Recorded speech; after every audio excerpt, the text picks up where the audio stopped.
When you were getting on a plane coming here to Stanford, did you ever think about the rules that make this plane safe, that stop this plane from smashing into other planes? How air aviation specialists from Ouagadougou to Hong Kong to New York can speak together? Well, there's a global rule for that.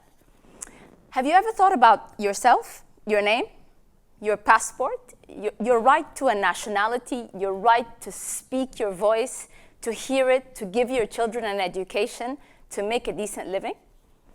There's a global rule for that. Throughout our history as human beings, all of our global norms and principles have been governed by rules and systems.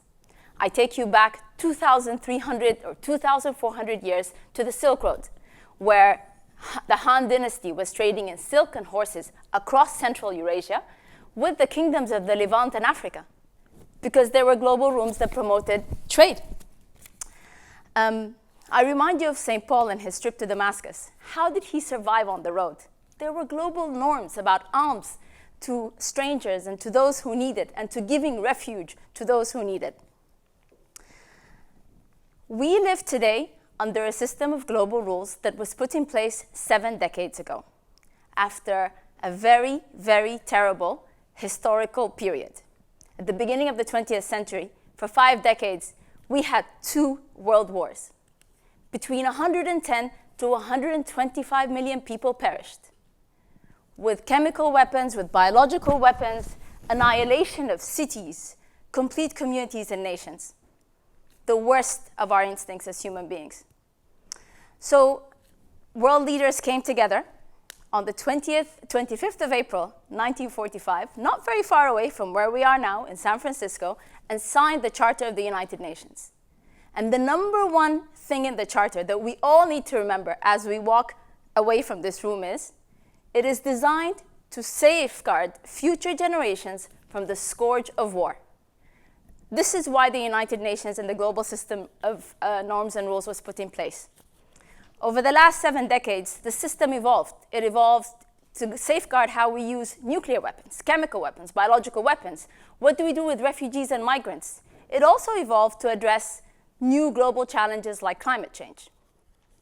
But the reason I picked this as my topic of my talk today is these global rules and systems today are under unprecedented pressure. The Secretary General of the United Nations, Antonio Guterres, this past April, spoke about the reasons for this unprecedented pressure. He spoke about 3 main reasons, and I want to spend some time on them with you if you allow me. The first is unresolved conflicts. The second is runaway climate change. And the third is widening inequality. I'll speak about unresolved conflicts like Syria and Yemen, because these are contexts where the global rules and norms are being flaunted every single day with impunity. I speak about my own country, Sudan, where for 30 years, a repressive military regime has provided no political voice, no economic advancement and opportunity except for a corrupt few, unleashed scorched earth policies on its own people in Darfur and in South Sudan, again with impunity. I speak about runaway climate change because main governments and world leaders today are moving away from our general consensus that we need to preserve this climate. We need to preserve and sustain this planet because it's not ours. We're handing this over to our future generations, to our children, to our children's children. But we see in the news now that sovereignty is invoked when preservation is thrown out of the window, like in the Amazon forests. We speak about widening inequality. I count myself privileged to be amongst you, but we are a global elite. We speak English, we have common aesthetics, we read the same books by Frank Fukuyama. But what about the bottom 1 billion? What about the promise of economic opportunity that and social advancement that we have given to the whole world? We came together as a global community to say we will move together, we will advance together, we will give everyone social and economic rights.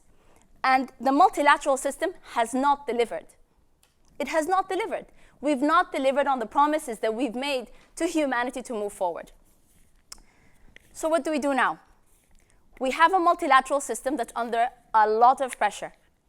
But what I want to speak to you about as civil society leaders, media personalities, politicians, is that we can't do it without global rules. We have to recognize that over the last centuries, we have made progress as a human race.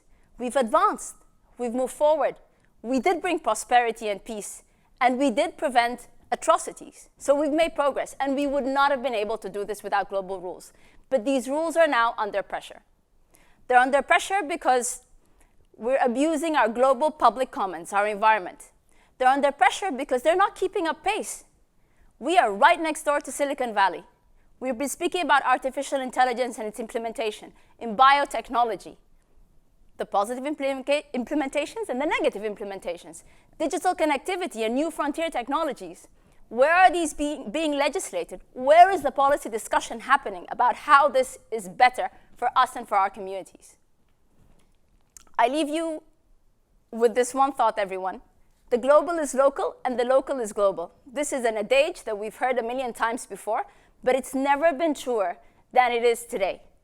And when you go back home, and when you're in your environment where you excel best, where they're speaking on behalf of women in the media or running for president, remember that the global rules matter. And without them, humanity wouldn't have been where it is today. Thank you very much.